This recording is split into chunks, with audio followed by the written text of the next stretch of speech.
Honourable Shri Nitin ji Gadkari, union minister road transport and highways, इनकी संकल्पना से और एसोसिएशन फॉर इंडस्ट्रियल डेवलपमेंट इनकी तरफ से ये खासदार औद्योगिक महोत्सव एडवांटेज विदर्भ 2025 यहाँ पर ऑर्गेनाइज किया गया है।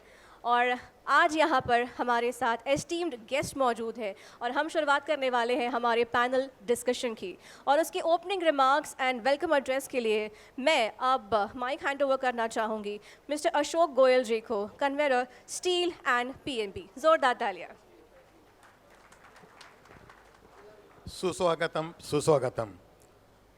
आदरणीय स्टेज, उपस्थित सभी बंधुगण, मैं आप सभी का खासदार औद्योगिक महोत्सव की ओर से बहुत बहुत स्वागत करता हूँ। जैसे कि आप सबको मालूम है कि हमारा ये सेशन बहुत ही खास है क्योंकि स्टील से रिलेटेड है। और जैसा कि अभी हमारे जो प्रेरणा स्रोत आदरणीय नितिन जी गडकरी जी जो कैबिनेट मिनिस्टर है, उन्होंने अभी अपने को मेन स्पीच में बताया कि अभी जो ग्रोथ अपने यहाँ जो विदर्भ की आने वाली है उसमें स्टील का बहुत बड़ा महत्वपूर्ण भाग है। तो आज हमारा जो पैनल है उसमें हमारे दीपेन जी आइए, दीपेन जी से अनुरोध है कि तो आज जो हमारे स्पीकर और मेन स्पीकर जो आज हमको लाभान्वित हुए यहाँ पे, उसमें नागपुर के 4 जो बहुत दशक से इंडस्ट्रीज चला रहे हैं, वो चारों नाम श्री कृष्ण कुमार जी बगड़िया शिल्पा स्टील से, संजय जी अग्रवाल सनविजय ग्रुप से, राजेश जी साडा रामसंस ग्रुप से और दीपेन अग्रवाल जी जो चैम्बर ऑफ महाराष्ट्र एसोसिएशन के प्रेसिडेंट है वो। और उसके साथ हमको लॉयड स्टील के एमडी माननीय श्री प्रभाकरन जी यहाँ उपस्थित है और सज्जन जिंदल जी जो JSW के चेयरमैन CMD है, वो भी हमें लाभान्वित हुए हैं। उसी प्रकार मोइल के श्री सक्सेना जी यहाँ पे उपस्थित है। तो मैं ज़्यादा समय न लेते हुए हम इन सब पैनलिस्ट को सुनना चाहते हैं। तो मैं आदरणीय नितिन जी के मार्गदर्शन में जो हमारा एसोसिएशन ऑफ इंडस्ट्रीज़ का जो हुआ है, मैं चाहूँगा कि उन सबका स्वागत किया जाए। तो सबसे पहले मैं हमारे माननीय श्री नितिन जी गडकरी जी का स्वागत के लिए श्री अच्छा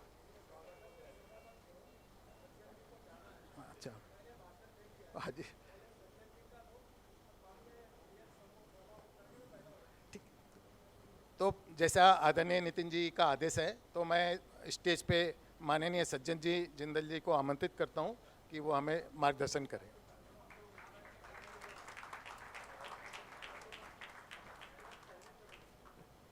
बहुत बहुत धन्यवाद आदरणीय श्री नितिन गडकरी जी और यहाँ स्टेज पर बैठे मेरे सभी साथी और यहाँ पर आप सब लोग। आज ये जो खासदार औद्योगिक महोत्सव है, मैं उसका नितिन जी को बहुत बहुत उसका धन्यवाद देना चाहूँगा, क्योंकि ऐसे माहौल में, ऐसे मौके पर, ऐसे ऑर्गेनाइजेशन के अंदर डिस्कशन करने का मज़ा एक अलग होता है। सब लोगों को बात बताई जा सकती है कि क्या हमारा प्लान है।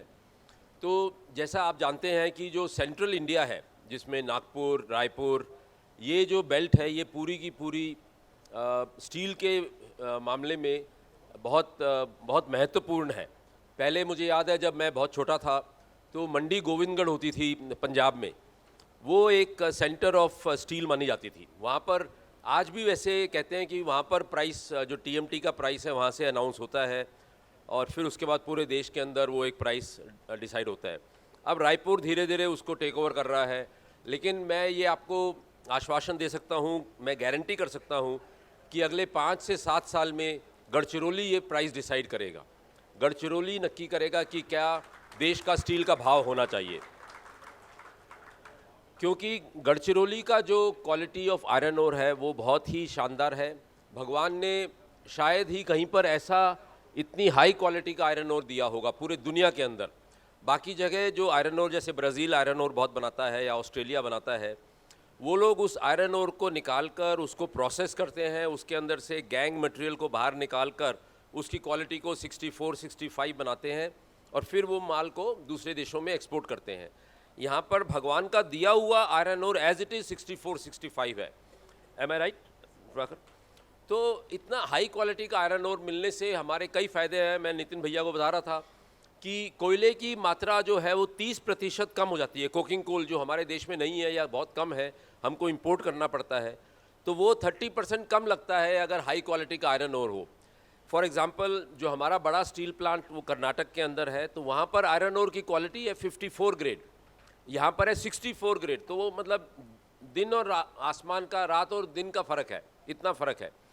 तो ये जो इतना अच्छा स्टील प्लांट, जो मेरा जो ड्रीम है, जो मैं अभी प्रभाकर जी से यही बात कर रहा था कि ये मेरा ड्रीम है, ये महाराष्ट्र का भी ड्रीम है कि गढ़चिरौली के अंदर 25 मिलियन टन का स्टील प्लांट लगे और एक साथ में उसकी प्लानिंग हो, बड़ी बड़ी ब्लास्ट फर्नेसेस हो, बड़ा बड़ा स्टील मेल्ट शॉप हो, और उसके बाद जो प्रोडक्ट निकले वो बिलेट की शेप में प्रोडक्ट निकले, और उस बिलेट को फिर आगे जो है, अगर यहाँ की जो इंडस्ट्री है, जितने भी स्टील बनाने वाले हैं, वो बिलेट को ख़रीदें और अपनी अच्छी रोलिंग मिल्स लगाएं और उसको फिनिश प्रोडक्ट को लेकर उसकी अपने ब्रांड से मार्केटिंग करें या JSW के ब्रांड से मार्केटिंग करें, जैसा जिसके मन में हो वैसा कर सकते हैं।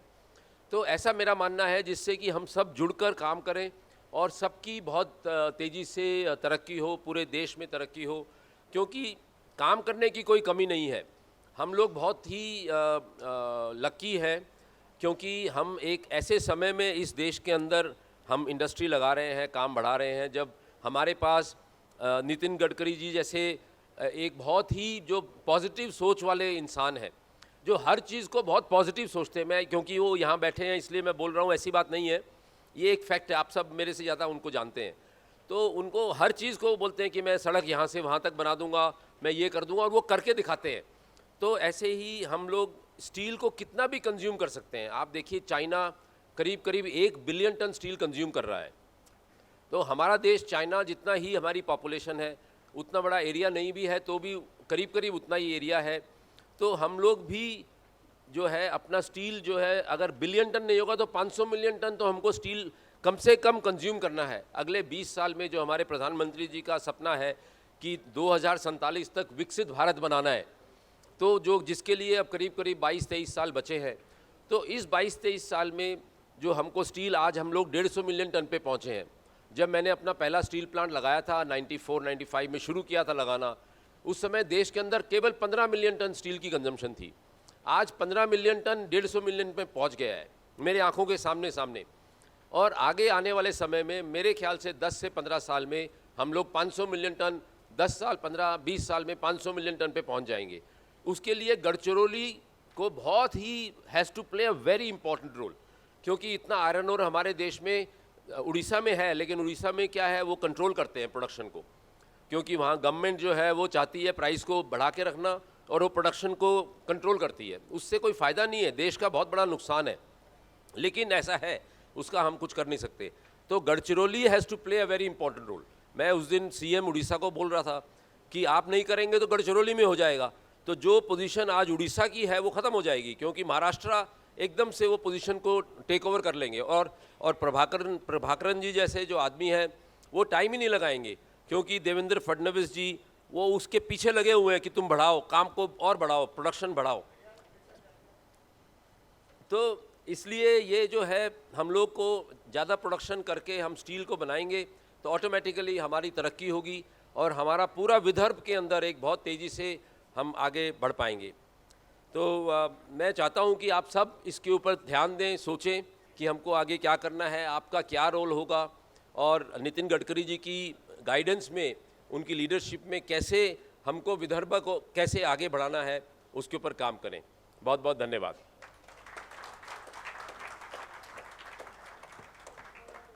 Thank you so much, sir, for shedding light on Vidarbha's unique opportunities and highlighting the pathways to growth.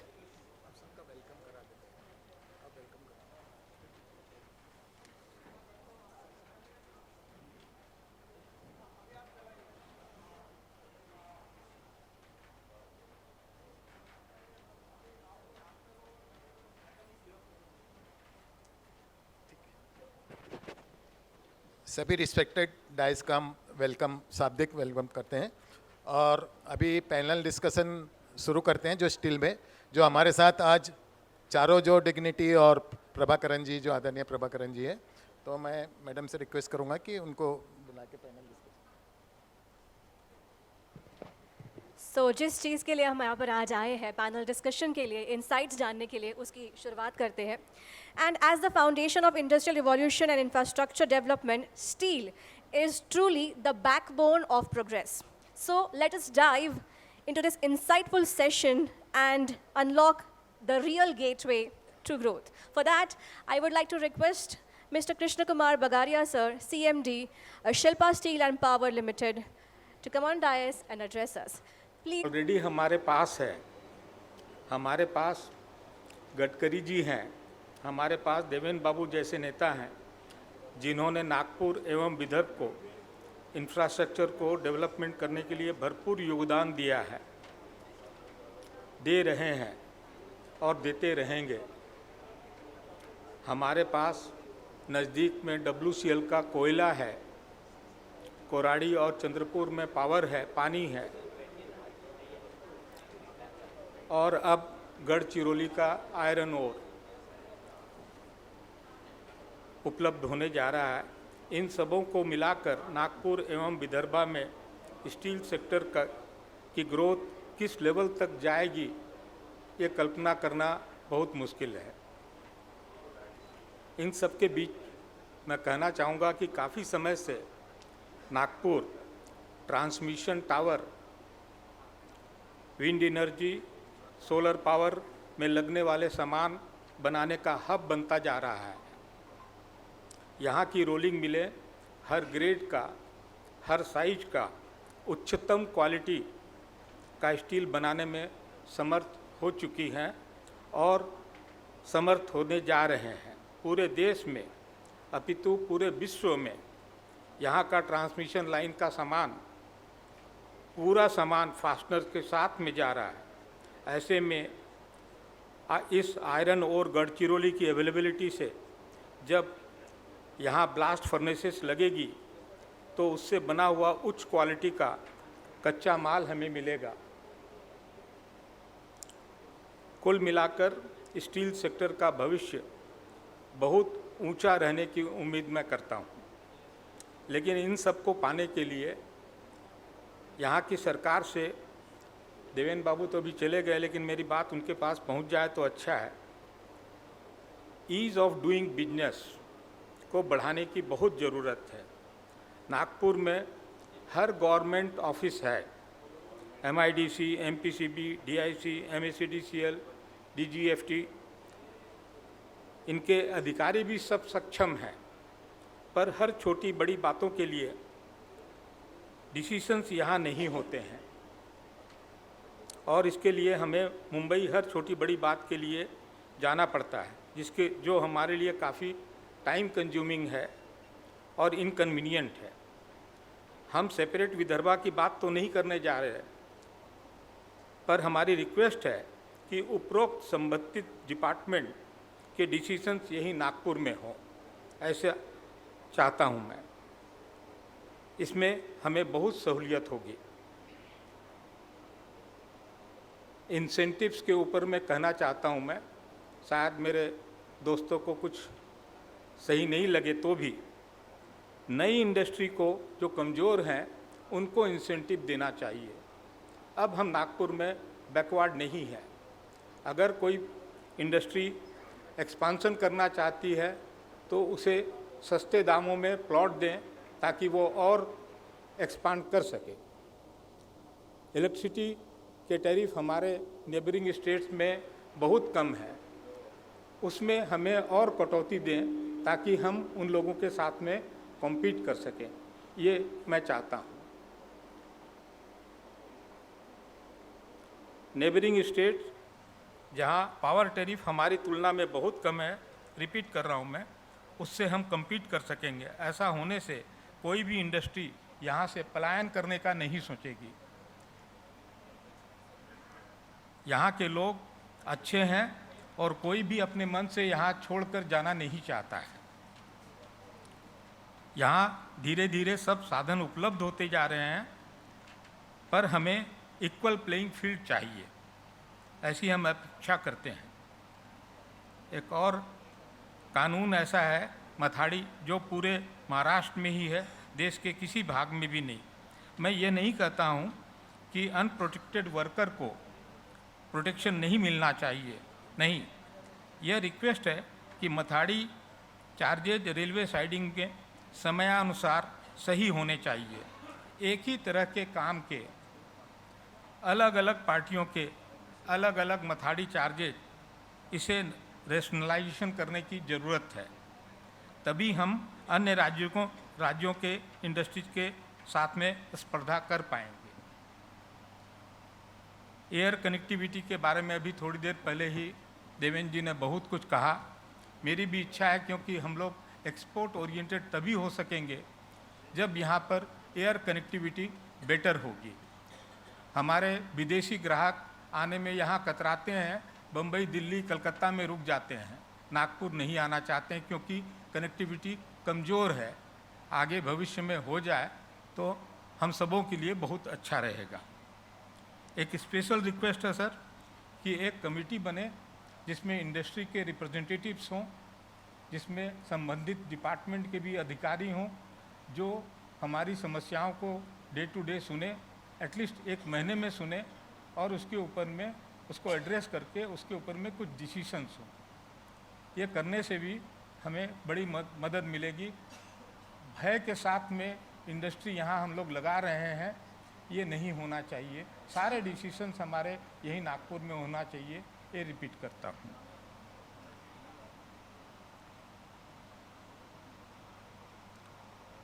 इतना कहकर मैं अपनी बात को समाप्त करता हूँ। मेरे इंडस्ट्री भाइयों, मेरे से कुछ गलती हुई हो बोलने में, यहाँ गडकरी जी सब मेरे से, मैं बहुत बड़ा वक्ता नहीं हूँ, जो मन में आया है वो कहा है, तो उसका बुरा नहीं मानेंगे आप लोग। और मेरी बातों पर ख्याल करके जो हमारी मदद हो सकी तो हम भी इसमें पूरा सहकार्य करें, ऐसा करके समाप्त।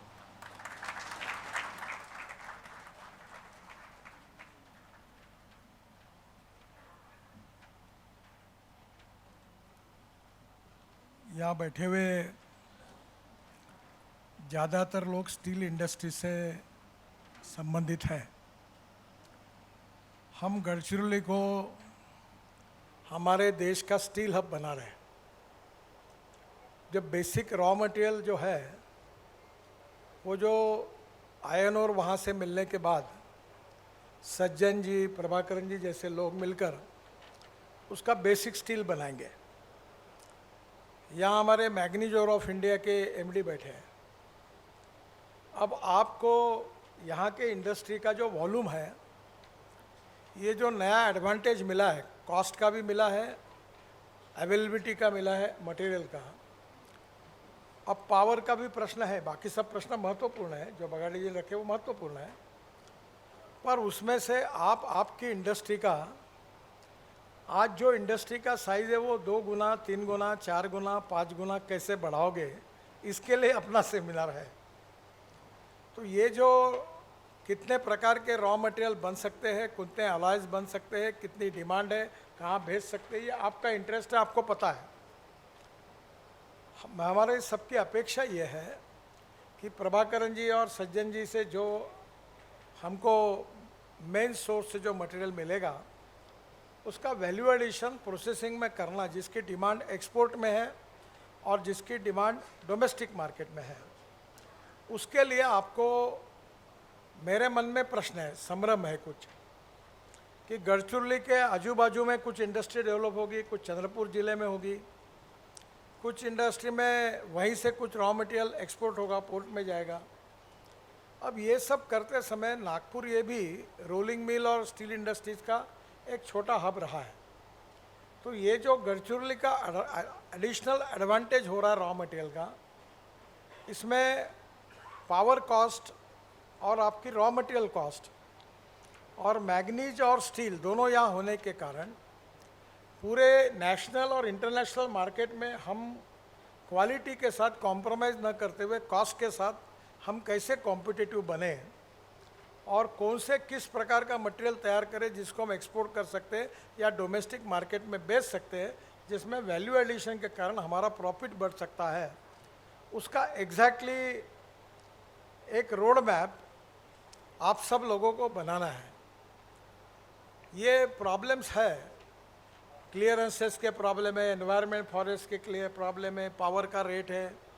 ये जब से इंडस्ट्री जन्म हुई तब से शुरू है और आगे भी चलते रहेंगे। सस्ते में प्लॉट दो और फिर रिजर्व करो। अब तुमको सब सस्ते में दो तो तुम सस्ते में लोहा भी दो वो होने वाला है क्या?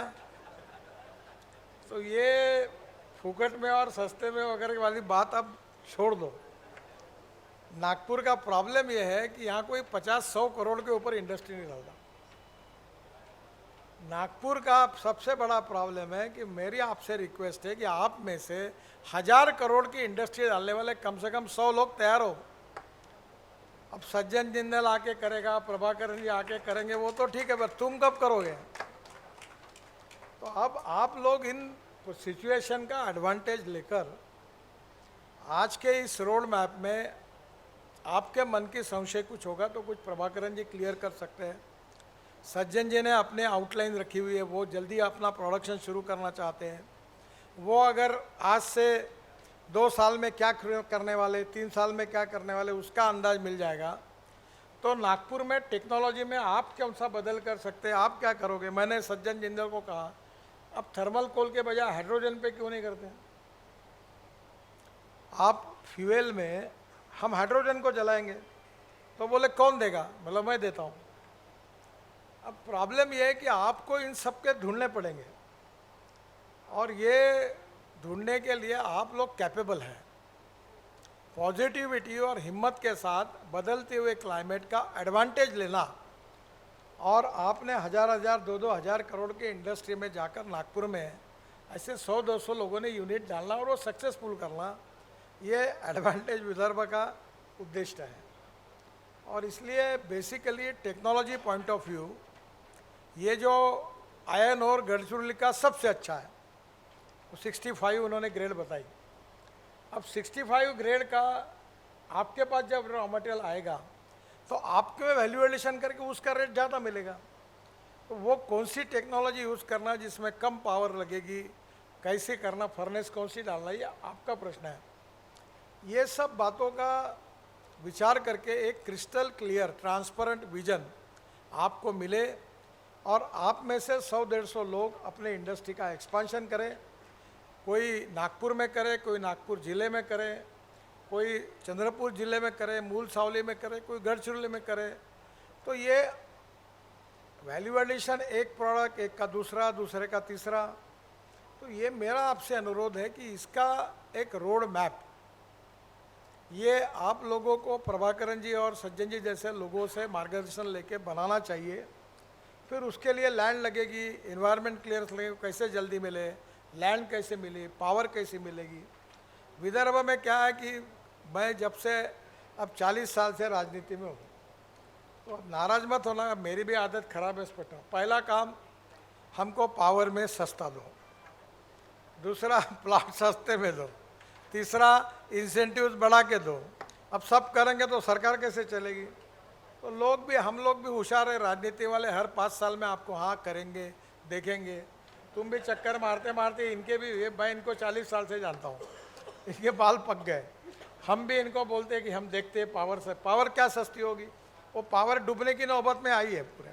उनका ट्रांसमिशन, डिस्ट्रीब्यूशन और जनरेशन का लॉस कितना है। अब हम सरकार को चलाते तो हमको पता है वहाँ प्रॉब्लम क्या है। और तुमको अगर पावर सस्ता करेगी तो बैंड ही बच जाएगा पूरा, पावर आएगी नहीं यार। तो पहले टेक्निकली आप तुरंत क्या कर सकते हो आज के इस पॉजिटिव सिचुएशन में, इसका इस सत्र के साथ आप फ़ायदा उठाइए। हमारे गढ़चिरौली के कलेक्टर भी हैं और मैं अनुरोध करूंगा कि आपको कुछ क्वेश्चंस होंगे तो वो भी कागज़ पर लिखकर इनको दीजिए, तो आपके मन में क्लियर उसके कारण विजन आएगी और वो फ़ायदा उठाकर यहाँ अगर 100-200 अच्छी बड़ी इंडस्ट्री होगी तो विदर्भ की ग्रोथ के लिए कंट्रीब्यूशन होगा। बाकी एज ए फैसिलिटेटर और सपोर्टर देवेंद्र जी है, मैं हूँ, सरकार है, हम आपको जो भी मदद है वो करने की कोशिश करेंगे। प्रॉब्लम्स है, पूरे प्रॉब्लम सॉल्व नहीं हो सकते और कुछ प्रॉब्लम्स बहुत ही जटिल होते हैं, पर प्रॉब्लम्स में भी मात करके प्रभाकरन जी ने निकाला ना लोहा वहाँ से। तो मैं आपको एक आखिरी में बात कहकर रुकूंगा कि मैं इसलिए खड़ा हुआ, मैं भाषण नहीं देने वाला था। मुझे लगता है ये इस दिशा में अगर हम जाएंगे तो फायदा होगा. There are some people who convert problems into opportunities, and there are some people who convert opportunities into the problems.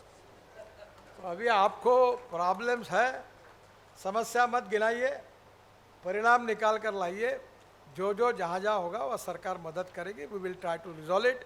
Late us एक कमिटमेंट करके आने वाले 5 साल में हमारे स्टील इंडस्ट्रीज़ का वॉल्यूम, टर्नओवर हम 10 गुना बढ़ाएंगे और पूरे देश में लोहा, स्टील, पूरे देश को डोमेस्टिक मार्केट को सप्लाई करने वाला, ना कौन सी अपनी पंजाब की अभी नाम लिया उन्होंने, गोविंदगढ़ मंडी हो या रायपुर हो, वो नहीं तो नागपुर और गढ़चिरौली अब हिंदुस्तान के लोहे के मार्केट को तय करेगा. ऐसी स्थिति आप तय करके संकल्प करके जाइए, यही मेरा आपसे अनुरोध है. और उसी के आप प्रोफेशनल लोग हो, आपको विषय के साथ बोलने का आपका एक्सपर्टाइज है, विषय छोड़कर बोलना ये हमारा एक्सपर्टाइज है.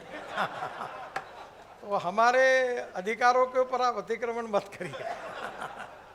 हम विषय को छोड़कर बोलने के लिए हम विश्व प्रसिद्ध हैं.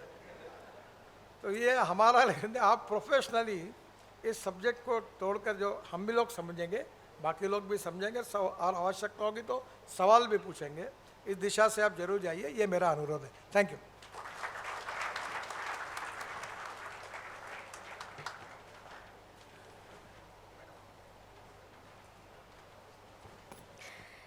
इस मार्गदर्शन के लिए सम्मानीय श्री नितिन जी गडकरी, इनका बहुत बहुत धन्यवाद. आई एम श्योर हम सब मोटिवेट हुए होंगे, एक पॉजिटिव बूस्ट हमें मिला होगा. तो चलिए फिर इसी पॉजिटिविटी के साथ आगे बढ़ते हैं और आज ही से ये सोचते हैं कि एक नई शुरुआत करनी है, सीखते हैं, इनोवेट करते हैं, मिलकर काम करते हैं और लीड करते हैं. जो आज शुरू हो रहा है वही कल विदर्भ के शाइनिंग फ्यूचर की नींव रखेगा. तो इसी के साथ इस एड्रेस में हम आगे बढ़ते हैं और अब मैं मंच पर बुलाना चाहूँगी डॉक्टर दिपिन अग्रवाल जी को, president chamber of associations of Maharashtra industries and trade. तालियों से इनका स्वागत कीजिए. और हमारे सारे स्पीकर्स से मैं ये दरख्वास्त करूँगी कि हमारे पास 5 मिनट का एक वक्त है जिसमें हमें अपनी बात कहनी है और अपना मार्गदर्शन करना है. Sir, over to you. Thank you. उपस्थित आदरणीय नितिन गडकरी जी, प्रभाकरन जी, मॉल चेयरमैन बगड़िया जी, राजेश साडा जी, संजय जी, संजय अग्रवाल जी, समीर भाई, अशोक भाई और steel industry investors, industry leaders, मेरे दोस्तों, भाइयों, नितिन जी को निकलना है. मैं तुरंत इतनी बढ़िया मोटिवेटिंग स्पीच नितिन जी ने दिया, वहाँ बैठे बैठे ऐसा लग रहा था कि कैसे इंडस्ट्री लगा दूँ, कैसे आगे बढ़ जाऊँ और कैसे विदर्भ को आगे ले जाऊँ. ये मोटिवेशन नितिन जी का हर समय रहता है. And he means it. He is not just motivating, he means it. उनका जो लक्ष्य है कि स्टील इंडस्ट्री का ग्रोथ हो, तो ग्रोथ सिर्फ स्टील इंडस्ट्री का ना हो, यहाँ के लोकल इंडस्ट्रियलिस्ट का हो, यहाँ के लोकल रहवासी का हो. तो ये जो विजन है, प्रभाकरन जी आपने बहुत अच्छा काम किया. जो पोटेंशियल आयरन ओर का और मिनरल्स का गढ़चिरौली में था, उसको एक्सप्लॉइट किया और उसके पूरे पोटेंशियल तक आप पहुँचेंगे, ऐसी हमारी सबकी मनोकामना और शुभकामनाएं. नितिन जी ने बहुत अच्छी बात कही कि प्रॉब्लम्स मत देखो, अपॉर्चुनिटी देखो, प्रॉब्लम में अपॉर्चुनिटी देखो. लेकिन अगर विदर्भ को स्टील हब जो पहले था उसको वापस बनाना है, तो पहले यहाँ पे in and around Nagpur sir 175 industries थी, जो मात्र अभी 10 रह गई है. तो 165 क्यों चले गई, इसके ऊपर अगर इंट्रोस्पेक्ट नहीं करेंगे और उसके ऊपर क्यों गई उसको एड्रेस नहीं करेंगे, जब तक ये स्टील हब जिस कल्पना से अपन सोच रहे हो बन नहीं पाएगा. मैं प्रॉब्लम लेके नहीं आ रहा हूँ, मैं सोल्यूशन के साथ आ रहा हूँ नितिन जी, इसलिए मैंने आपको रिक्वेस्ट किया 2 मिनट में हमारे साथ रहिए. और यहाँ पे बहुत अहम था 4P. सबसे पहले पावर, पैलेट यानी आयरन और, पानी यानी वाटर, और प्योर क्वालिटी। नागपुर में there was no iron ore Nagpur में, but still Nagpur was because Nagpur was near the consumption area. Steel consumption जो महाराष्ट्र में हो रहा था, तो Nagpur was the gateway to the consumption centre. लेकिन जीएसटी आने के बाद we lost out to adjoining state like Chhattisgarh and MP. तो यहाँ से बिजनेस वहाँ चले गया। नागपुर सेंट्रली लोकेटेड होने के बावजूद बिजनेस वहाँ चले गया। तो क्यों गया? पावर में हमको रिडक्शन नहीं चाहिए सर, लेकिन वी कैन आस्क और demand a reasonable policy or support from the government. That reasonable policy is जो गुजरात का रिन्यूएबल एनर्जी पॉलिसी है वो महाराष्ट्र में इम्प्लीमेंट हो जाए। सोलर पावर के सपोर्ट से हमारे को जितना रिक्वायरमेंट है, हमारे को जितना चाहिए हम सोलर पावर जनरेट कर सके। अगर पावर रीजनेबल हो गया तो MSME cluster, value addition, secondary producer यहाँ पे लाइन लगा के आएंगे। अभी इंटीग्रेटेड स्टील प्लांट लगाने के लिए कंड्यूसिव एटमॉस्फेयर है। आयरन ओर है, कोल है और मैग्नीज है, लेकिन सेकेंडरी प्रोड्यूसर के लिए पावर इज़ द की। आप जैसे छत्तीसगढ़ में, रायपुर में, जब छत्तीसगढ़ अलग हुआ था तो रायपुर में स्टील यूनिट्स के लिए स्पेशल पावर टैरिफ उन्होंने अनाउंस किया था। वो पावर टैरिफ स्पेशल और कम होने की वजह से यूनिट चली गई। लेकिन सर वी नो कि आप ऐसी कोई मतलब रिडक्शन या कम कराने में बिलीव नहीं करते, लेकिन you are always a advocate of right policy जिसके अंदर इंडस्ट्रियलाइजेशन बढ़े। तो right renewable energy policy will help MSME to get power at a reasonable price. They will generate power for themselves. तो मेरे को जितना पावर चाहिए, मैं सोलार से अगर जनरेट कर रहा हूँ, मेरे को सस्ता पावर मिल रहा है। तो MSME cluster, secondary steel producers, अभी सिर्फ गढ़चिरौली में in and around Chandrapur, Nagpur, sponge iron और क्वालिटी। पहले नागपुर का स्टील इसलिए बिकता था क्योंकि क्वालिटी प्रोडक्ट बनता था। रायपुर से we had a edge because of the quality. They are transmission line tower, manufacturing, structural steel जैसे सनविजय है, महालक्ष्मी है, बगड़िया जी है, तो क्वालिटी प्रोडक्ट बनाते थे, तो दे हैड अ एज। उसमें भी we have lost to Raipur. लेकिन अपने यहाँ का आयरन ओर, अपने यहाँ का रॉ मटेरियल, जैसे जिंदल जी ने बताया, कल्पना की कि भाई मैं तुमको वो, हाँ, थैंक यू सर।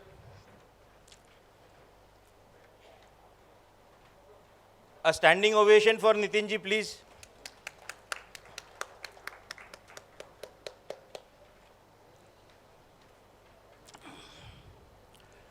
तो प्रभाकरन जी, जो आप लॉयड्स मेटल का प्लांट लगा रहे हैं, जिसमें आपकी कल्पना है कि बिलेट, ब्लूम्स आप जो बनाएंगे वो सेकेंडरी स्टील प्रोड्यूसर को सप्लाई करेंगे, but for secondary steel producer to come invest, put up their plant and overcome the earlier experience.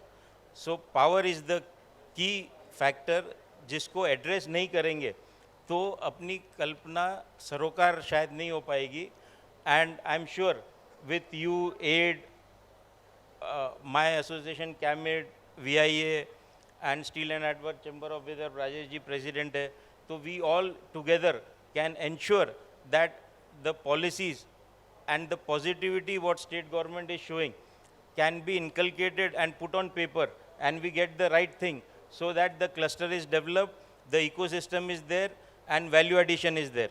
Once value addition is there for the finished product, so I'm sure that steel consuming industries will also come to this region, and we'll see overall industrialization and economic development and nation development. So thank you so much, friends. I hope I could make some sensible point out here, and I thank you Ashok ji and teammate to have given me this opportunity to speak here. Thank you so much.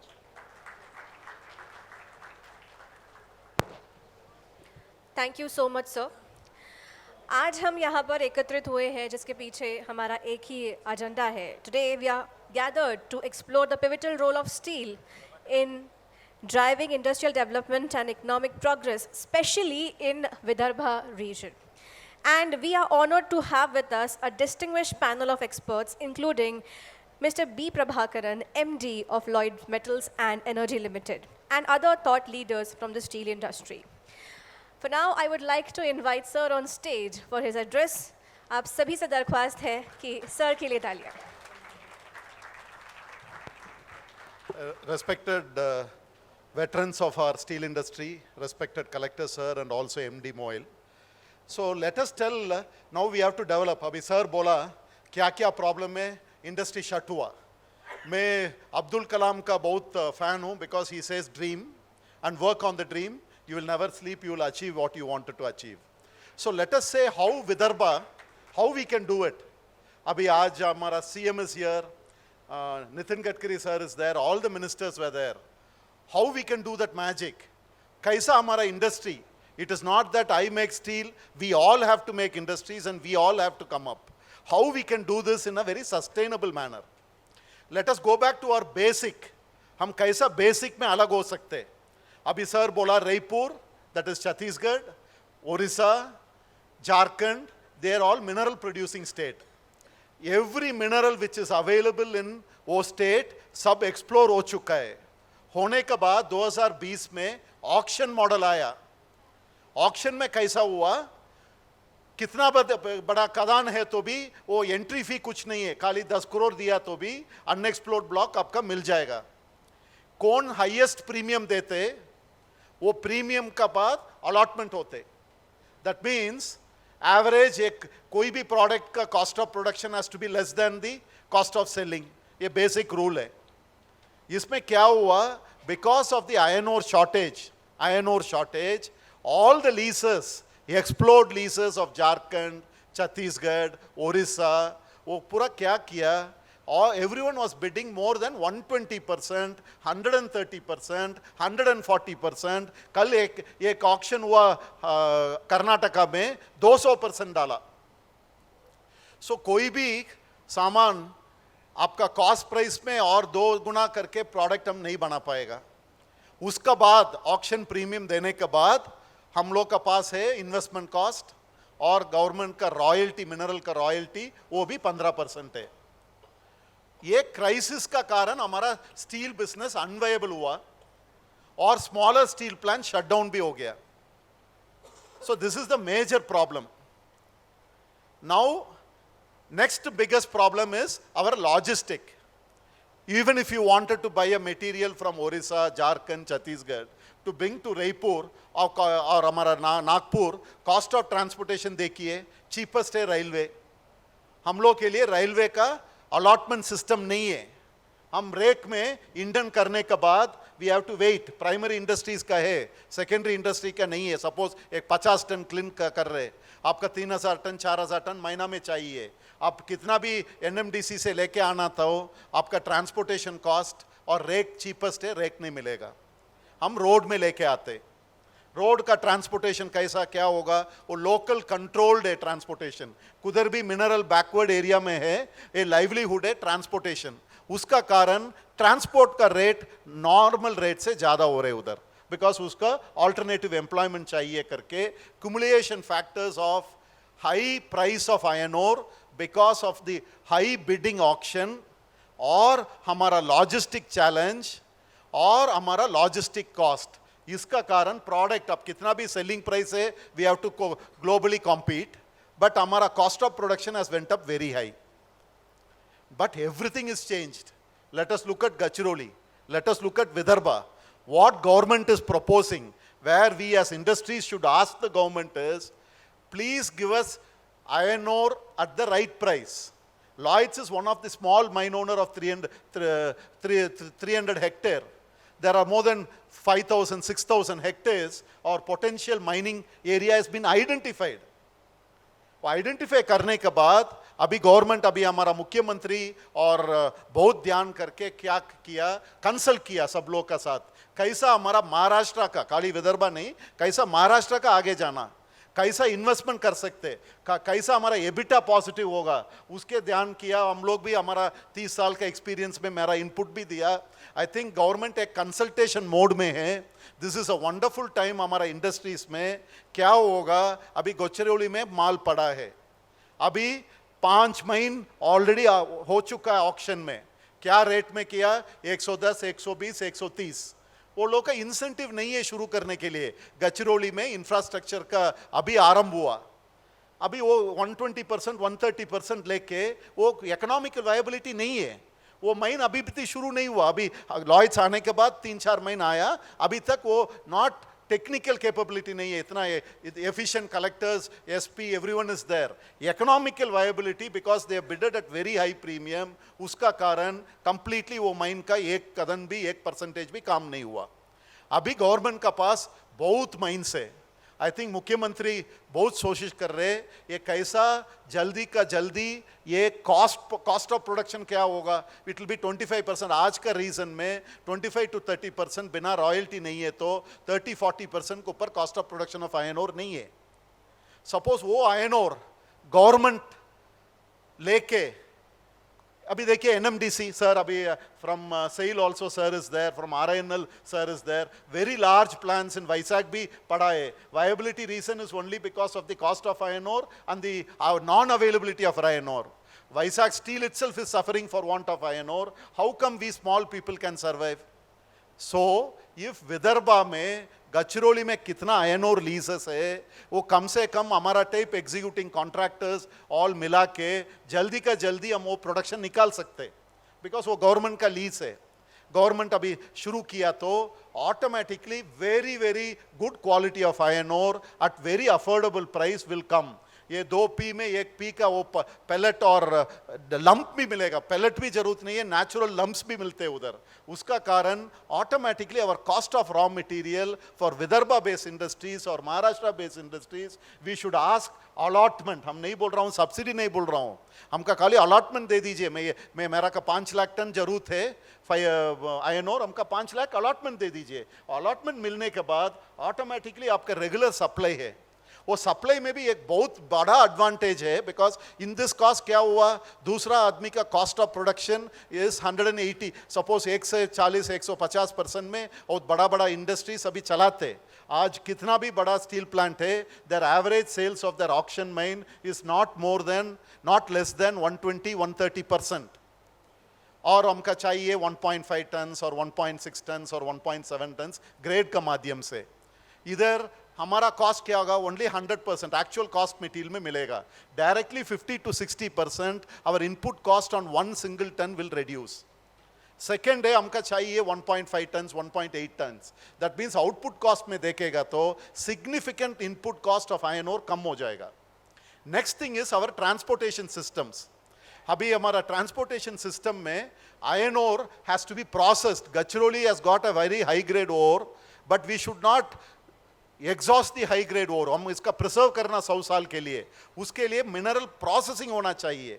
अभी कोई भी auction में mineral लिया, वो processing करने के लिए वो लोग का इंसेंटिव नहीं है, because if they process low grade ore and make it to high grade, वो लोग हाई ग्रेड का माध्यम से प्रीमियम भी देना पड़ेगा, so that they are not interested to beneficiate any ore.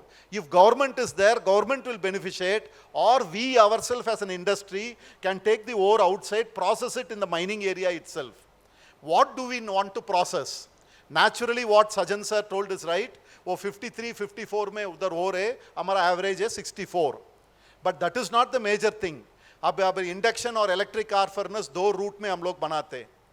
Today whatever is required high grade of iron ore, let us go to Middle East. Middle East में क्या करते, वो लोग iron ore 67% iron ore South America से लेके आते, because वो लोग का पास वो लोग मेल्ट करते। उसमें क्या हुआ, हमारा गडचिरोली ओर हम उधर प्रोसेस किया तो एल्यूमिना एंड सिलिका मैक्सिमम हमारा डिटरेंट है स्टील बनाने के लिए। एल्यूमिना का कंटेंट, एल्यूमिना का कारण हमारा एनर्जी बढ़ते। इसमें नेचुरली एल्यूमिना नहीं है। ग्लोबल स्टैंडर्ड में एवरेज अलुमिना अभी सिंगापुर चाइना से आ रहे, उड़ीसा से आ रहे, अलुमिना सिलिका मिला के 8 to 9% आ जाते, 6 to 9% ग्रेड का माध्यम से आ रहे, बिकॉज वेटरन सर भी है from MOIL sir can correct me, but this processed ore which is coming out will be less than 2% alumina silica. With this less percent 2% alumina silica, our productivity of our kiln, हम कितना capital डाला, वो capital का productivity ज़्यादा हो जाते, because वो slag हो और चार हो, वो automatically 20 to 25% हमारा same capital का utilization बढ़ रहे. Third, इतना process करने के बाद हम पूरा forest area में नदी का किनारा में वो बहुत इंद्रावती नदी, वैनगंगा नदी, वो पूरा नदी का पानी भी हमारा सरप्लस आते. द सेम वाटर हम यूज़ करके हम स्लरी में लेके आ सकते, नागपुर लेके आ सकते और जालना लेके जा सकते, वैशाख लेके जा सकते. ऐसा लेके गया तो हमारा लॉजिस्टिक कॉस्ट एक, अब ये सबका मालूम है, एटलीस्ट 3 रुपये पर टन पर किलोमीटर का नीचे ट्रक वाला नहीं आते वन साइड. रेलवे में किया तो 1 रुपये 40 पैस, 1 रुपये 60 पैस का नीचे नहीं है. सपोज हम स्लरी पाइपलाइन में लेके आ रहा हूँ, इसका cost of transportation will be only 30 to 40 पैस पर टन. अभी देखिए आपका पूरा बल्क रॉ मटेरियल में transportation cost iron ore price 4000, transport 2000, so इसमें भी सिग्निफिकेंट कॉस्ट ऑफ रिडक्शन हो जाएगा. सो टू ऑल दिस हमका नेचुरली अभी आज का लीडरशिप में हम लोग सोचना, हमका जल्दी जल्दी हमका अलॉटमेंट दे दो, मैं इंडस्ट्री डाल रहा हूँ. विदर्भ किधर भी है वो नेटवर्किंग पाइपलाइन आ जाएगा. अभी लॉजिस्टिकली हम कितना भी बोल रहा हूँ, ये ड्रीम नहीं है, हम रियलिटी में कर रहा हूँ. अभी गचरौली के अंदर हम प्रोसेस कर रहा हूँ, पानी का लेके स्लरी पाइपलाइन में लेके अभी पैलेट प्लांट डाल रहा हूँ. उधर ही हम फर्नेस बना के हम फ्लैट और लॉन्ग प्रोडक्ट्स करने के लिए कोशिश कर रहा हूँ. So the same thing happen और Lloyds और हम लोग के लिए कुछ difference नहीं होगा. Everyone will have the raw material. Only thing is we have to ask commitment that please give us raw material, please assure us the raw material. That is the only ask we should ask from the government. If you are able to get it, we will be able to address, because we are not in the premium route. उसका कारण हमारा cost of ore will be very less. Next thing is grade is very high. उसका कारण हमारा productivity ज़्यादा होगा. और second तीसरा पॉइंट है क्वालिटी. कितना भी हम स्क्रैप यूज कर रहे हैं, आपका सबका मालूम है, टेंडर्स में आ जाते हैं ये material can not be used, ये कंटेंट का फास्फोरस कंटेंट ज़्यादा है, सल्फर कंटेंट करके लॉबिंग में समटाइम सेकेंडरी स्टील का सेकेंडरी ट्रीटमेंट मिल जाते. बाई दिस वे क्या होगा, इसका कारण हमारा तरफ से कंसिस्टेंट एक माइन से आ रहे. सो हमारा पैरामीटर सेट है, उसमें फॉस नहीं होगा, अलुमिना सिलिका कम होगा. उसका कारण हम एक्सपोर्टेबल मटेरियल और इंडस्ट्री ऑटोमोबाइल सेक्टर में भी कर सकते हैं, बिकॉज आपका टाइप होगा, एक माइन से टाइप होगा. उसका कारण that will be the source of material. And we can also if required we can index scrap and we can put pellet and scrap together and also make steel. So I think आज Vidarbha sunrise है, कुछ कारण के लिए हम backward में था because of not having raw material. Having this high quality of raw material and government ka intention to supply the raw material will be able to definitely bring our cost to a lower level, productivity higher, and policy we will have an advantage of Vidarbha, because the material will come from the government on a long term linkage. I am very sure all our tough times are over. And very, very small industries. It doesn't mean that we need large capital. We can start even with a 100 TPD kiln or even a 50 TPD kiln, kya bol rahe, that also we can start. Last point I wanted to tell, it is for the future. Gas is going to be available, if not hydrogen. Abhi hamara GAIL ka line is coming everywhere across, and India maybe there are long-term tie-up for gas. So gas pricing ka, I think seriously Prime Minister is considering kaisa gas ka premium, because gas ka prices both fluctuate hua, us karan gas-based DRI or gas-based route mein nahi kar payega. I think hamara ek opportunity mila. Papua New Guinea gaya. Papua New Guinea एक बहुत backward country है, उसका पास कुछ mineral gold था, उसका कारण उधर बहुत लोकल इश्यूज था. बट गैस, वो गैस क्या किया, टोटल करके बहुत बड़ा बड़ा कंपनी का दिया, $10 बिलियन वो लोग इन्वेस्ट करके अभी गैस निकल रहे. वो कंट्री का फ्री इक्विटी है 25% ऑफ द गैस. वो सपोज हमारा इंडियन गवर्नमेंट, हमारा प्राइम मिनिस्टर का भी सोच है, वो गैस कैसा इधर टाई अप होगा. सपोज वो गैस आ गया तो रेगुलरली इक्विटी का बेसिस में इधर गैस आएगा हमारा कोस्टल में. कोस्ट टू हमारा नागपुर तक ऑलरेडी गेल का pipeline is been completed. So I think we are definitely poised for a very great opportunity. Only thing is, we have reached the tough period is over. Now it is happening as a unity as Vidarbha Industries, and because I am also based of Vidarbha, I will be very keen to work. And now the district administration will look at how they give us land bank, how we can put up industries so that it is not only large companies coming, because we all know secondary steel contributes more than 50% of our production in the country is from us secondary producer. It's not the primary producer. So secondary steel producers, we contribute the majority of the production. All we need is one vision to ask the government, हमका माल दे दीजिए, commitment करो, so that we'll make investment. And the price will discover on demand supply gap. Definitely, आज Maharashtra government will definitely produce more and more iron ore so that the price of iron ore will keep coming down. I think the vision of our Honorable Chief Minister to make Vidarbha the most efficient production and manufacturing hub is not a dream, it is a reality, and I'm very sure it is just matter of not years, it is few months to see a visible action. So we as investors, because we are the backbone of this country, we as secondary steel producers should look forward, and any kind of cooperation, whatever is there, as we are the first industries, I'll be more than happy. Till the industry comes, even if anyone wants long-term linkage, till the second mine come, we are very happy to enter into long-term linkage till the alternative supply comes, so that we can start building up a robust Maharashtra and also a very strong India. Thank you. बहुत बहुत धन्यवाद प्रभाकरन जी। अभी हमारे 3 speaker और हैं, और आपने जो बताया विदर्भ के सभी इंडस्ट्रीज यहाँ स्टील वाले बैठे हुए हैं, सब ने प्रभाकर जी की बात पे विचार करना चाहिए। हमें जो पॉजिटिव एटीट्यूड है, जो चीज़ हमें मिल रही है, उस पर ध्यान दे के हम आगे कैसे डेवलप कर सकते हैं, इसी के लिए सेशंस है। तो बहुत बहुत धन्यवाद। अब मैं इन्वाइट करूँगा श्री संजय जी अग्रवाल, CMD सनविजय ग्रुप।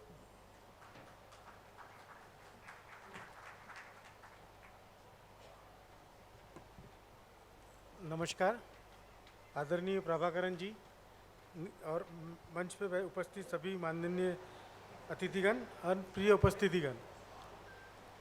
आज लगभग सारे पॉइंट बगड़िया जी ने, प्रभाकरन जी ने, गडकरी साहब ने कवर कर लिए। अब मुझे बोलने के लिए ज़्यादा कुछ बचा नहीं है। फिर भी आज हम लोग यहाँ जो उपस्थित हुए हैं कि विदर्भ में इस्पात को कैसा बढ़ावा मिले और इसी की संभावना को चर्चा करने के लिए हम लोग एकत्र हुए हैं। यह क्षेत्र तेज़ी से, विदर्भ का जो क्षेत्र है, तेज़ी से महाराष्ट्र का इंडस्ट्रियल हब बनने जा रहा है। इसका मुख्य कारण हो रहा है यहाँ बड़े इन्वेस्टमेंट, माइनिंग डेवलपमेंट और इंफ्रास्ट्रक्चर ग्रोथ है। इस अवसर पर मैं श्री नितिन गडकरी जी और मुख्यमंत्री देवेंद्र फडणवीस जी का भी अभिनंदन करता हूँ कि उन्होंने उनके नेतृत्व और विजनरी अप्रोच की वजह से विदर्भ में इंफ्रास्ट्रक्चर, लॉजिस्टिक और इंडस्ट्रियल डेवलपमेंट को तेज़ी मिली है। समृद्धि महामार्ग, एक्सप्रेसवे और लॉजिस्टिक पार्क जैसे पहले विदर्भ को मजबूत इंडस्ट्रियल और माइनिंग हब बनाने में सहायक साबित हो रही है। श्री नितिन जी गडकरी ने विदर्भ में बेहतर सड़कें और ट्रांसपोर्ट कनेक्टिविटी दी है, जिससे इस्पात उद्योग को लाभ मिल रहा है। वहीं देवेंद्र फडणवीस जी ने बिजली सब्सिडी, आसान भूमि अधिग्रहण और इंडस्ट्रियल पॉलिसीज़ के जरिए इस्पात क्षेत्र को तेज़ी से ग्रो करने का प्लेटफॉर्म दिया है।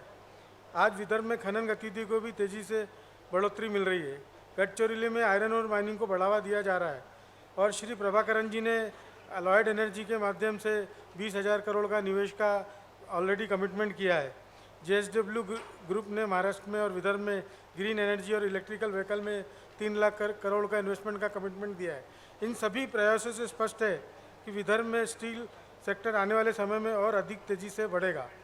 हम सबको मिलकर इस क्षेत्र को भारत का सबसे बड़ा स्टील मैन्युफैक्चरिंग हब बनाने की दिशा में काम करना चाहिए। जैसा कि नितिन गडकरी जी ने कहा है कि हमको गवर्नमेंट से अपेक्षा कम करके हम लोगों को अपने ही बल पर आगे बढ़ना चाहिए। और जैसे दीपेन जी ने बोला कि सोलर में हम लोगों को इन्वेस्टमेंट करना चाहिए, तो सोलर की पॉलिसी गवर्नमेंट को बनानी चाहिए ताकि हमारी जितनी रिक्वायरमेंट है उतना हम सोलर प्लांट लगा सकें।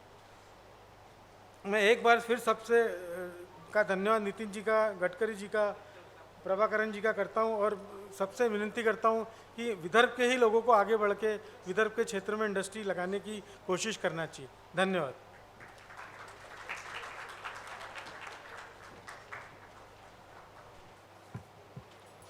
Thank you so much, sir. बढ़ते हैं जल्दी से आगे और अब मैं मंच पर बुलाना चाहूँगी अविश्चंद पांडा सर, IAS कलेक्टर गढ़चिरौली। आप मंच पर आए और हम सबको संबोधित करें।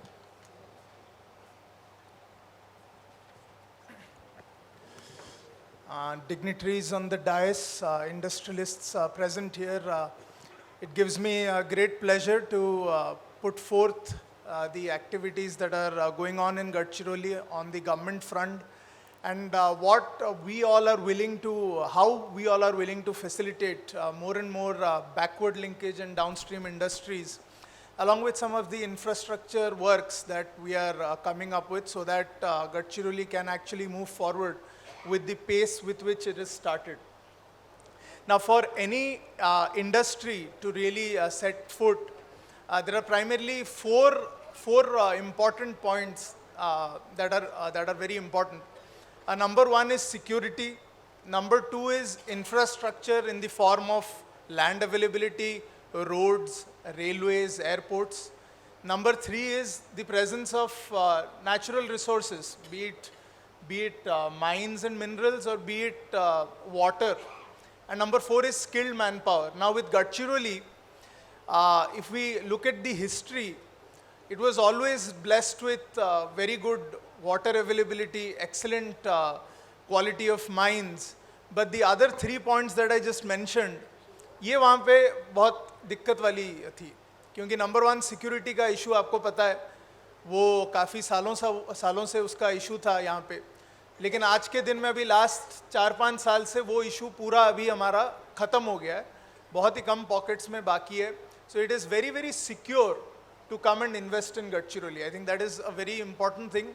We have not had any police deaths in the last 5 years. We have not had people in the villages joining the Naxal activity. Number two is with respect to infrastructure. Already 40% of our new railway line is completed, and the remaining part will also be completed in the coming days. There's a new greenfield airport of almost 240 hectares coming up in the Gadchiroli city. Now that will really help with the logistics in the coming days. With respect to roads, there are almost 500 kilometers of national highway works that are going on. There's a mineral corridor also coming up that will ensure that transportation is easier. And most importantly, with respect to land, that is where my department, the revenue department, really comes into play. The land acquisition works are going on in full flow. We are also opening a single window system at our collector office, where industrialists would not have to really scurry around to know about land banks, to know about survey details, to know about compensation issues. So that is something that we are coming up with, so that it's ready for you to come and check.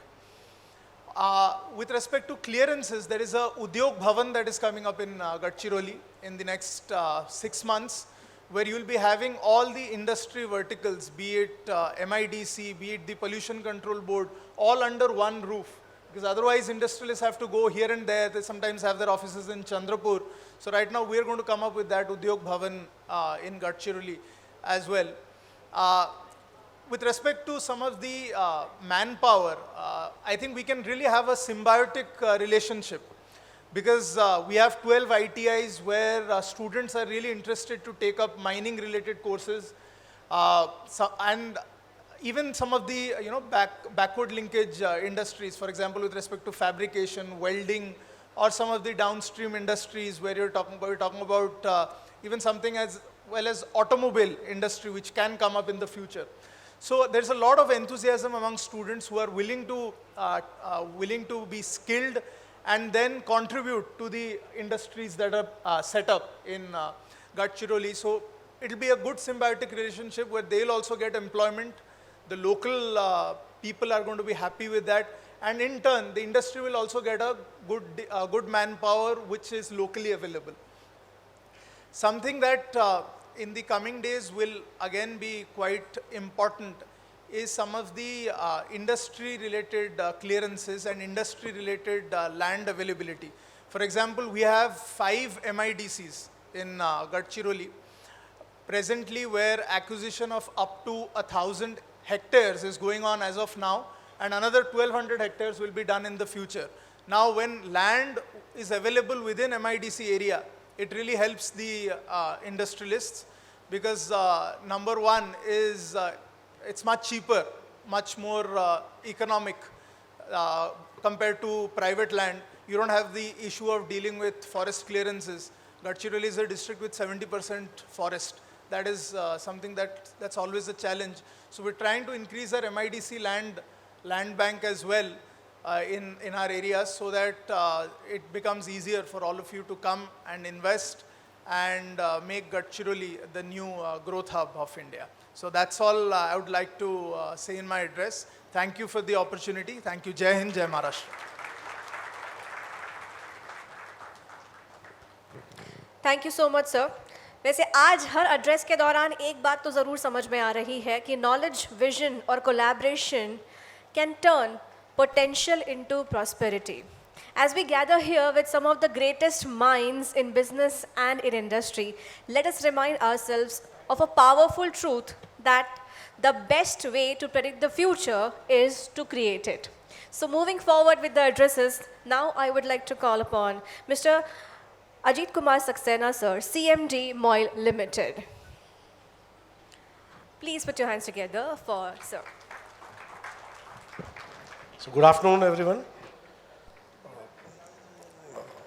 First of all, I'm thankful to the organizers for giving me this opportunity. As of now, I'm holding two charges. One is CMD Moil, which is very much in your Vidarbha area, and another is CMD Rashtriya Ispat Nigam Limited, a steel making company. And throughout my career, I have almost 38 years I have spent in the steel industry. So today's discussion, if I can summarize, one was around the steel cluster and secondary steel, and most of the chamber members have spoken about. And the other bigger dream which Gadkari Saab and Sajjan ji has spoken about, that is a mega steel plant in the region. Both has their own challenges, both has their own advantages, weaknesses, opportunities.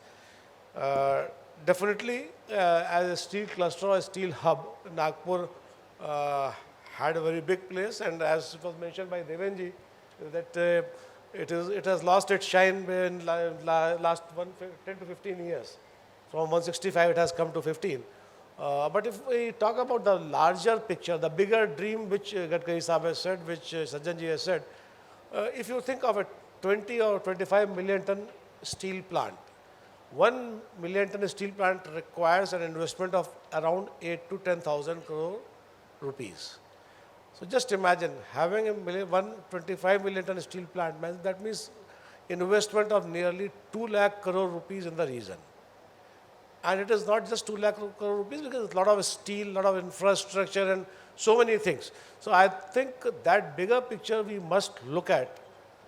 And the time is really very apt when National Steel Policy says currently we are producing around 146, 145 million ton of steel with a capacity of around 178 or 180 million ton.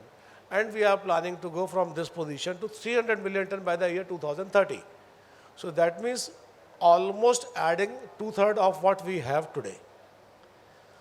So time is very ripe. At the same time, you must have heard that what our Prime Minister says, that by 2070 we have to have net zero emission.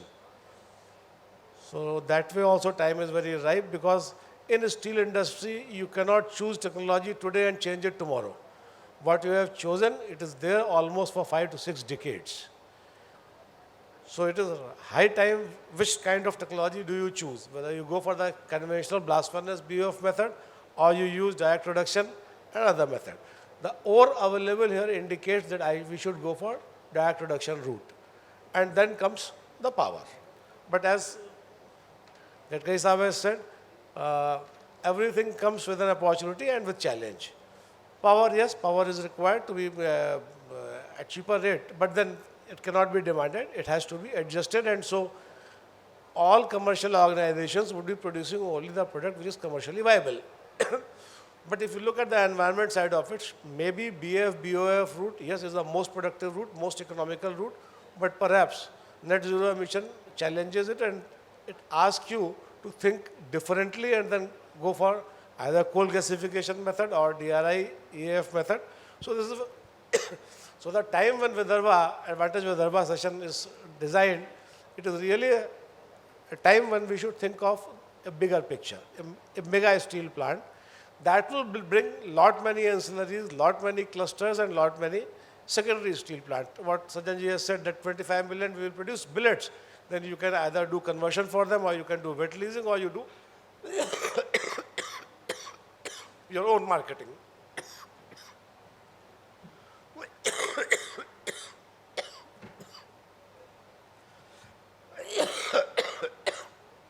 So I think the stress should be more on that mega structure of integrated steel plant. Other things will definitely follow what we are thinking. And what that requires, I will speak about it. For producing 1 ton of steel, you need to handle around 4.5 to 5 ton of material. Nearly 3.5, 4 million ton, 4 times will come as raw material, and then that 1 ton what you have produced as finished goods. So that requires a big infrastructure. And it does not happen overnight. It is not only road and railway network, you require warehouses, you require places for warehouses. If any one of you, I am sure you must have seen, if you have seen Bhilai Steel Plant or Vizag Steel Plant or Bokaro Steel Plant, the way they started and the way they are after 35, 40 years. You must have seen the whole ecosystem developing around that plant. And for that, it is required that we need to have a big roadmap from beginning. Because mistake of today cannot be corrected tomorrow because it is a very, very costly thing. So I think that is a starting point we should start from, that we need to have a very good roadmap if we intend to develop this Vidarbha region for steel, major steel hub in the years to come. As on date, most of the steel is produced in eastern sector. But it is consumed where? Mostly in western and southern India. So it definitely is logical to think that some major hubs do come in Vidarbha region.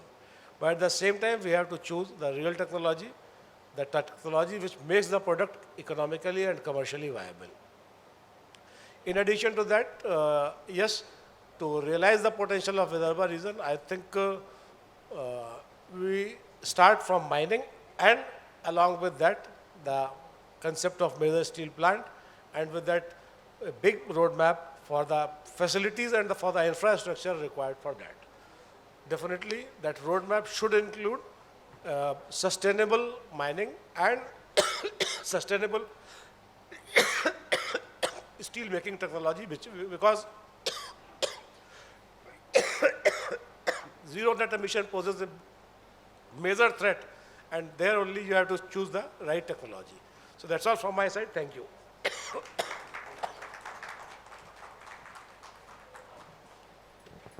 Thank you so much, sir, for your address. Now, I would like to call upon Shri Rajesh Sarda ji, CMD, Ramson Group, President, Steel and Hardware Chamber of Vidarbha. माफ़ी चाहेंगे sir कि आपको थोड़ा सा बुलाने में देरी हो गई, लेकिन कहते हैं ना कि ये जो हमारा जो कॉन्क्लेव है, ये एक प्लेटफॉर्म है जहाँ पर आप जब बात करेंगे तब आइडियाज़ शेप लेंगे. सीजनड आप जैसे इंडस्ट्रियलिस्ट का जो विजडम है, वही जब पैशन में बदलता है तो यंग एंटरप्रेन्योर्स को आगे बढ़ने में मदद होती है. तो अब माइक आपकी ओर हैंड ओवर करना चाहूँगी. Good afternoon everybody. यहाँ मंच पर बैठे सीएमडी लॉयड स्टील प्रभाकरन जी, सीएमडी सनविजय ग्रुप संजय जी, दीपेन भाई, सक्सेना जी, बगड़िया जी और मेरे साथियों. लोग कहते हैं कि इंडिया डेवलपिंग नेशन है, लेकिन मैं बोलता हूँ कि इंडिया रीडेवलपिंग नेशन है, क्योंकि एक समय इंडिया सोने की चिड़िया हुआ करता था और अभी वापस वो गौरव वापस प्राप्त हो रहा है. तो अब इंडिया रीडेवलपिंग नेशन हुआ. एडवांटेज विदर्भ गडकरी जी का एक बहुत बड़ा इनिशिएटिव है और एक ऐसा प्लेटफॉर्म है जो इंडस्ट्रियलिस्ट को एनकरेज करेगा to set up industries in Vidarbha. तो ये बहुत अच्छा उन्होंने एक इनिशिएटिव लिया है। विदर्भ एक नेचुरल रिसोर्सेज का एक बहुत बड़ा रीजन है जहाँ पे कोल, आयरन ओर, मैग्नीज ओर सभी कुछ है जो एक इंडस्ट्रीज के लिए ज़रूरी है। और यहाँ का जो रीजन है वो इंडस्ट्री पोटेंशियल हो गया है। तो मैं चाहूँगा कि विदर्भ एक बहुत बड़ा इंडस्ट्रियल हब बनने वाला है। जैसे मेक इन इंडिया को अपने को साकार करना है तो उसके लिए मेक इन विदर्भ भी ज़रूरी है। महाराष्ट्र गवर्नमेंट बहुत अपने स्ट्रॉन्ग लीडरशिप के साथ विदर्भ के लिए एक इंडस्ट्रियल हब बनाने में लगा हुआ है। जैसे गडकरी जी और देवेंद्र जी, मैं बोलूँगा ये विदर्भ के गॉडफादर है और हमको एक प्राउड फील होता है एज ए नागपुरियन कि हाँ भाई हम विदर्भ से हैं। As a president of steel and hardware chamber of Vidarbha, मैं श्री देवेंद्र जी का जो इनिशिएटिव है गढ़चिरौली को स्टील सिटी बनाने का, उससे मुझे बहुत खुशी हुई है और मैं चाहता हूँ कि ये हकीकत में हो जाए, बहुत जल्द हो जाए। और मतलब पहली बार ऐसा हुआ है कि कोई मुख्यमंत्री खुद गढ़चिरौली जाकर बस राइड कर रहे हैं और ग्राउंड रियलिटी को समझ रहे हैं और एक बहुत ही सेफ एंड सस्टेनेबल एनवायरनमेंट देने की कोशिश कर रहे हैं। तो मैं अपने जो स्टील फैटर्निटी के जो मेंबर्स हैं उनसे सबसे कहूँगा कि एक बहुत अच्छी अपॉर्चुनिटी है ताकि वो इस गढ़चिरौली के इनिशिएटिव को अपॉर्चुनिटी में बदल दे इसको। गडकरी जी अपने विजनरी लीडरशिप में इंफ्रास्ट्रक्चर डेवलपमेंट बहुत अच्छा हुआ है विदर्भ का, जैसे road, rail connect, industrial parks, सभी चीज़ें उन्होंने बहुत अच्छे से डेवलप करी है। तो विदर्भ एक आइडियल डेस्टिनेशन बन जाएगा फॉर स्टील मैन्युफैक्चरिंग यूनिट्स, जैसे ड्यू टू कोल और आयरन और अवेलेबिलिटी। तो मैं चाहूँगा कि लॉयड्स और जिंदल, JSW जैसे 3-4 प्लांट आ जाए तो उससे यहाँ पे सेकेंडरी यूनिट्स और एंसिलरी यूनिट्स को बहुत बड़ा स्कोप है ताकि वो यहाँ पे डेवलप करे अपने अपने यूनिट्स। मतलब अपने जो भी छोटे मोटे इंडस्ट्रियलिस्ट हैं वो भी यहाँ यूनिट्स लगा सकते हैं, बहुत बड़ा स्कोप है। और इंडस्ट्रियलिस्ट का फोकस रहता है इफ़िशेंसी और प्रोडक्टिविटी पे। तो विदर्भ को compete करना होगा नेबरिंग स्टेट से, जैसे मध्य प्रदेश और छत्तीसगढ़। तो मैं चाहूँगा कि जैसे वहाँ पे भी जो सुविधाएं दे रही है गवर्नमेंट, वो सुविधा विदर्भ में भी होना चाहिए। जैसे फास्ट अप्रूवल्स है, लो पावर टैरिफ है। तो महाराष्ट्र गवर्नमेंट भी बहुत रिफॉर्म्स ला रही है, जैसे उन्होंने पावर सब्सिडी दी है, जैसे इंडस्ट्रियल प्रमोशन स्कीम निकाला है, NA प्रोसेस को थोड़ा उन्होंने सिंप्लीफाई किया हुआ है। तो यही सब चीज़ें होना चाहिए। जैसे हमारे दीपेन भाई ने भी बोला और बगड़िया जी ने भी बोला था कि यहाँ के जो डिपार्टमेंट्स हैं, गवर्नमेंट डिपार्टमेंट्स, उनको डिसेंट्रलाइज किया जाए। तो मैं भी चाहूँगा कि ये हो जाएगा तो फास्ट अप्रूवल्स मिल जाएंगे यहाँ पे गवर्नमेंट को, पब्लिक को, जो भी इन्वेस्टर्स हैं उनको, और बहुत ईज़ टू वर्क हो जाएगा। और मैं चाहूँगा कि जैसे स्टील मैन्युफैक्चरिंग के लिए पावर भी बहुत एक इम्पॉर्टेंट फैक्टर है और विदर्भ में ही पावर जनरेशन की कैपेसिटी है। तो ये बेनिफिट भी हमको विदर्भ वालों को मिलना चाहिए स्पेशली। ये भी मैं, जिससे कि अपन जो नेबरिंग स्टेट्स है मध्य प्रदेश और छत्तीसगढ़, उनसे हम compete कर सकें। आखिरी में मैं धन्यवाद देता हूँ गडकरी जी का, जिनका ये इनिशिएटिव है, ताकि ये बहुत अच्छा प्लेटफॉर्म इन्होंने बनाया जिससे यहाँ पे रीजन में बहुत अच्छा एम्प्लॉयमेंट जनरेट होगा और बहुत लोगों को एम्प्लॉयमेंट मिलेगा और एक विदर्भ एक जैसे सोने की चिड़िया जैसे एक बन जाएगा, ऐसा मेरे को उम्मीद है। और मैं यहाँ के जो ऑर्गेनाइजर्स उनको थैंक्स कहता हूँ जिन्होंने मुझे मौका दिया यहाँ बोलने के लिए और मेरी बात रखने के लिए। धन्यवाद। जय हिंद, जय Maharashtra. Thank you so much sir. आपके एड्रेस के बाद यहाँ पर ये कहना चाहूँगी कि let this be the beginning of new era. Let us innovate, collaborate and lead. So together we have power to transform Vidarbha into an economic and entrepreneurial powerhouse. तो अब अशोक गोयल जी की तरफ मैं माइक हैंड ओवर करती हूँ. बस 5 minute का programme हो रहा है. देखिए, कोई भी अतिथि आते हैं, उस समय तो आदरणीय गडकरी जी ने बोला तो हमने सत्कार नहीं किया, पर मेरी इच्छा ये है कि हम सबका कर्तव्य भी और हमारी खुशी भी है कि हमारे सभी सम्मानीय गेस्ट का हम सत्कार करें. तो मैं सबसे पहले श्रीमान प्रभाकरन जी, आदरणीय प्रभाकरन जी का, हमारे को कन्वीनर दोनों समीर जी और संजय जी से रिक्वेस्ट करूंगा कि आप उनका सत्कार करें. थोड़ा फटाफट ले आइएगा. बहुत बहुत धन्यवाद सर जी, जो आपने हमें यहाँ पे गाइडेंस किया, और हमारे जितने स्पीकर हैं इन्होंने जो भी गाइडेंस किया, हम हमारे एडवांटेज विदर्भा की ओर से ज़रूर सारा नोट डाउन करके पूरा वहाँ तक पहुँचाने की हम ज़रूर कोशिश करेंगे. इसके बाद मैं मॉइल के सीएमडी श्रीमान सक्सेना जी का स्वागत के लिए भी मैं आप दोनों कन्वीनर से रिक्वेस्ट करूँगा कि आप जाके सत्कार. मैं अशोक गोयल जी से निवेदन करता हूँ वे सक्सेना सर का स्वागत करें.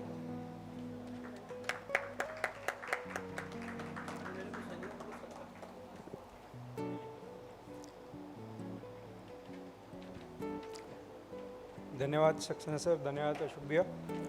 मैं अशोक भैया और समीर से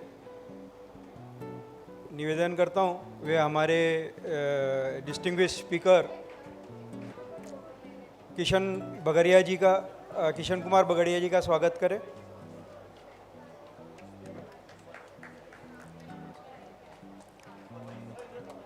धन्यवाद सर.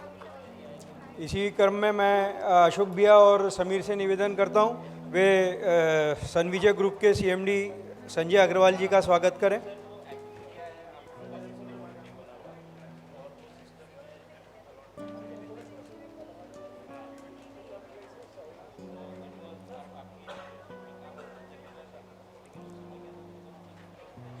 अशोक भैया और समीर से निवेदन है वे राजेश शाड़ा जी का स्वागत करें.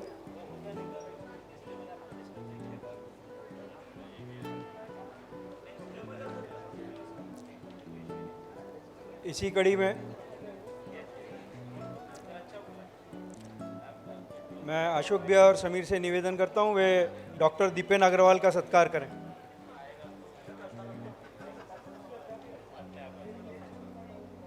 दीपेन जी, आपका सत्कार करना है.